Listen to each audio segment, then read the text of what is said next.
दृष्टि आईएएस के audio article programme में एक बार फिर से आपका स्वागत है। मेरा नाम है सपना कुशवाहा।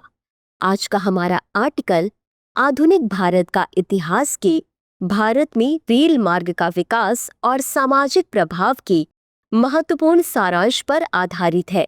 यूपीएससी की प्रारंभिक और मुख्य दोनों परीक्षाओं में इस भाग से प्रश्न पूछे जाते रहे हैं। यह आर्टिकल आपके उत्तर लेखन की गुणवत्ता बढ़ाने में सहायता करेगा। यह ऑडियो आर्टिकल सामान्य अध्ययन प्रश्न पत्र 1 के भारत का इतिहास और स्वाधीनता आंदोलन खंड से जुड़ा है। तो आइए आर्टिकल की शुरुआत करते हैं। रेलवे यह एक अंग्रेजी शब्द है। इसका अर्थ होता है रूलों का रास्ता। यह यातायात एवं परिवहन व्यवस्था से जुड़ा हुआ है।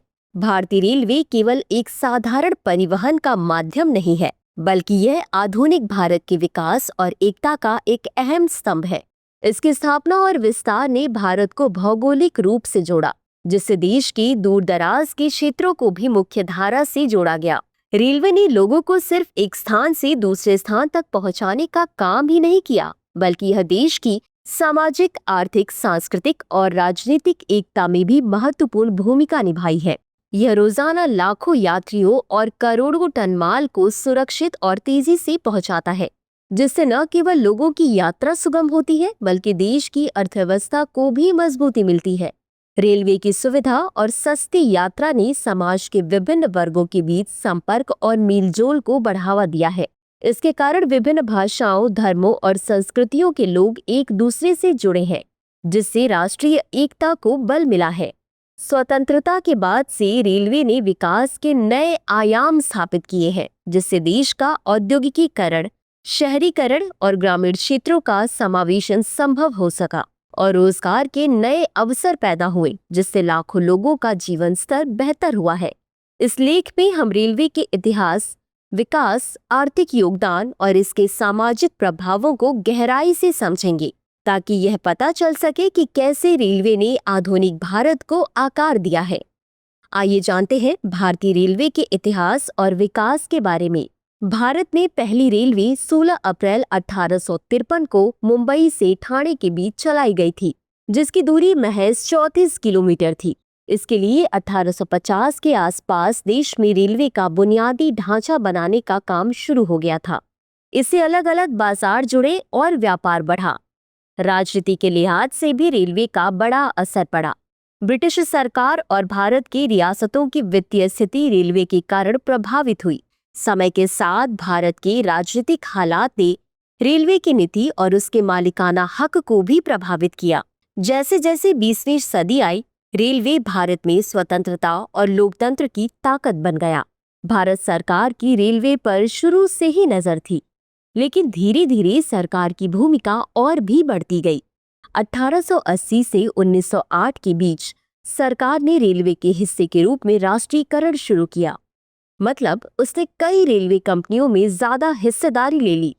उस समय निजी कंपनियों को सरकार की ओर से लाभ की गारंटी दी जाती थी, जिससे कंपनियों को रेलवे बनाने का हौसला मिला। लेकिन इसके कारण लागत कम करने की कोशिश थोड़ी कमजोर हुई। 1924 से 1947 के बीच सरकार ने रेलवे को पूरी तरह से नियंत्रित कर लिया और राष्ट्रीयकृत कर दिया, यानी रेलवे के सारे काम सरकार संभालने लगी। इस तरह रेलवे का विकास हुआ और वह देश के विकास में एक अहम भूमिका निभाने लगा। आइए अब जानते हैं भारतीय रेलवे के आर्थिक प्रभाव के बारे में। रेल परिवहन का भारतीय आर्थिक क्षेत्र पर महत्वपूर्ण योगदान रहा है। सबसे पहले कृषि विकास की बात करें तो रेल के आने से देश में बड़ी मात्रा में कम कीमत वाली वस्तुओं जैसे अनाज, दालें, रुई, जूट आदि को दूर दूर तक बाजारों में पहुंचाने की सुविधा मिली। इससे किसान केवल अपनी जरूरत के लिए ही नहीं, बल्कि बिक्री के लिए भी खेती करने लगे।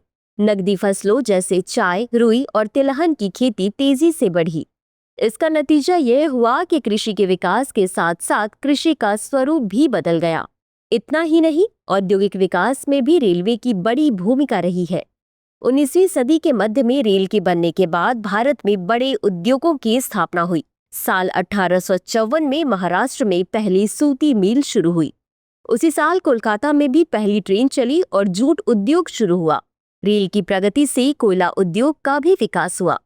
शुरुआती 3 पंचवर्षीय योजनाओं के दौरान बने कई नए रेल मार्गों का मुख्य उद्देश्य कोयला और इस्पात के लिए था। रेलवे की पटरियों के बिछने के बाद राउरकेला और दुर्गापुर में इस्पात कारखाने स्थापित हुए। सूती वस्त्र, जूट, कोयला, लोहा इस्पात, चीनी, कागज, सीमेंट, चाय, पेट्रोलियम जैसे उद्योगों को अपनी वर्तमान स्थिति तक पहुंचाने में रेलवे की अहम भूमिका रही है। रेलवे सस्ते भाड़े पर कच्चा माल, मशीनें और उपकरण उद्योगों तक पहुंचाता है और तैयार माल को देश भर के बाजारों तक पहुंचाता है। भारतीय रेलवे ने न सिर्फ देश की अर्थव्यवस्था को मजबूत किया, बल्कि कृषि, उद्योग और व्यापार के क्षेत्र में भी इसकी महत्वपूर्ण भूमिका है।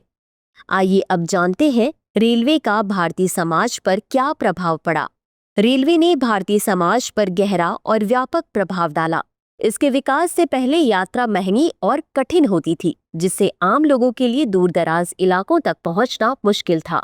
रेलवे के आने से यात्रा सस्ती और आसान हो गई, जिससे लोगों को शिक्षा, रोजगार और सामाजिक अवसरों तक पहुंच मिली। खासकर उन लोगों के लिए यह एक बड़ा बदलाव था जो गांव में रहते थे और शहरों में काम या पढ़ाई के लिए जाना चाहते थे। रेलवे ने ग्रामीण और शहरी जीवन के बीच की दूरी कम कर दी, जिससे ग्रामीण क्षेत्रों के विकास में तेजी आई। रेलवे ने भारतीय समाज की विभिन्न भाषाओं, संस्कृतियों और रीति रिवाजों को जोड़ने का काम किया। इससे अलग अलग समुदायों और क्षेत्रों के लोग एक दूसरे के संपर्क में आए। यह संपर्क राष्ट्रीय एकता को मजबूत करने में सहायक साबित हुआ। विभिन्न भाषाओं और संस्कृतियों के मेल से सामाजिक समझ बढ़ी और सांप्रदायिक तनाव कम हुए और सामाजिक गतिशीलता को बढ़ावा दिया। हालांकि रेलवे ने सामाजिक असमानताओं को भी उजागर किया। शुरुआत में इसमें डिब्बे जाति और वर्ग के आधार पर विभाजित थे। उच्च वर्ग के लोग शाही डिब्बों में सफर करते थे, जबकि निम्न वर्ग के लिए अलग डिब्बे बनाए गए थे, जो सामाजिक भेदभाव को दर्शाता था। साथ ही रेलवे निर्माण के दौरान मजदूरों को भी कई कठिनाइयों का सामना करना पड़ा, जिनमें खराब मजदूरी और मुश्किल हालात शामिल थे। ये असमानताएं उस समय के सामाजिक ढांचे की सच्चाई को दिखाती हैं। इस प्रकार रेलवे ने भारतीय समाज में क्रांतिकारी बदलाव लाए। यह न केवल लोगों को जोड़ने वाला माध्यम साबित हुआ, बल्कि सामाजिक संरचना में बदलाव, विकास और एकता का महत्वपूर्ण स्रोत बना। आइए जानते हैं भारतीय रेलवे के समक्ष चुनौतियों के बारे में। भारतीय रेलवे विश्व की सबसे बड़ी रेलवे नेटवर्कों में से एक है, जो आज कई महत्वपूर्ण चुनौतियों का सामना कर रही है। सबसे बड़ी समस्या पुरानी और अत्यंत जर्जर हो चुकी इंफ्रास्ट्रक्चर की है। रेलवे की पटरियों, पुलों और स्टेशनों को नवीनीकरण और बेहतर बनाने की आवश्यकता है, ताकि सुरक्षित और समय पर सेवाएं प्रदान की जा सके। भारत की बढ़ती जनसंख्या के कारण यात्रियों और माल ढुलाई की मांग भी तेजी से बढ़ रही है, जिससे रेलवे नेटवर्क पर भारी दबाव पड़ता है। इससे ट्रेनों की भीड़ बढ़ती है और संचालन में देरी होती है। वहीं सुरक्षा भी एक गंभीर मुद्दा है। दुर्घटनाओं को कम करने के लिए बेहतर तकनीक, बेहतर ट्रैक निरीक्षण और कर्मचारियों का सतत प्रशिक्षण जरूरी है। इसके अलावा रेलवे को पर्यावरणीय प्रभावों को कम करने की चुनौती भी है, जैसे प्रदूषण नियंत्रण और ऊर्जा की बचत। स्वच्छता और यात्रियों की सुविधाओं में सुधार भी आज की मांग है, ताकि यात्रियों को बेहतर अनुभव मिल सके। तकनीकी उन्नति के साथ साथ रेलवे को अपने कर्मचारियों का भी प्रशिक्षण देना होगा, ताकि वे नए सिस्टम और स्मार्ट प्रबंधन तकनीकों को समझकर बेहतर सेवा दे सकें। स्मार्ट ट्रेनों, डिजिटल टिकटिंग और उन्नत यात्री सूचना प्रणाली रेलवे के भविष्य के हिस्से हैं। इन सभी चुनौतियों का समाधान ही भारतीय रेलवे को आधुनिक और विश्वस्तरीय बना सकेगा। निष्कर्ष: भारतीय रेलवे न केवल देश के भौगोलिक एकीकरण का माध्यम है, बल्कि यह सामाजिक, आर्थिक और सांस्कृतिक विकास का भी एक महत्वपूर्ण स्तंभ रहा है।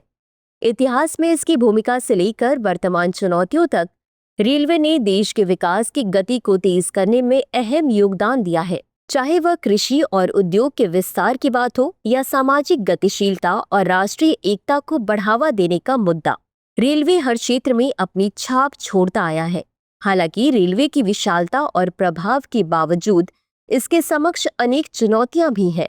पुराना और जर्जर बुनियादी ढांचा, लगातार बढ़ती हुई मांग, सुरक्षा संबंधी जोखिम, पर्यावरणीय चिंताएं और यात्री सुविधाओं में सुधार की आवश्यकता जैसी समस्याएं रेलवे के विकास के रास्ते में बाधाएं उत्पन्न कर रही हैं। इन बाधाओं को दूर करने के लिए तकनीकी उन्नति और स्मार्ट प्रबंधन की ओर कदम बढ़ाना आवश्यक होगा, जिससे रेलवे अधिक प्रभावी, सुरक्षित और पर्यावरण के अनुकूल बन सके। तो चर्चा को विराम देते हुए नोट कर लेते हैं आज का सवाल। भारतीय रेलवे के विकास से भारतीय अर्थव्यवस्था और सामाजिक संरचना पर किस प्रकार प्रभाव डाला है, इसके प्रमुख योगदान और सीमाओं का विश्लेषण कीजिए। तो व्यूवर्स, आज के लिए बस इतना ही। मिलते हैं अगले एपिसोड में किसी नए टॉपिक के साथ। तब तक के लिए धन्यवाद। डियर व्यूवर्स, अपने एग्जाम की तैयारी को और बेहतर करने के लिए हमारे चैनल को लाइक, शेयर और सब्सक्राइब करना न भूलें।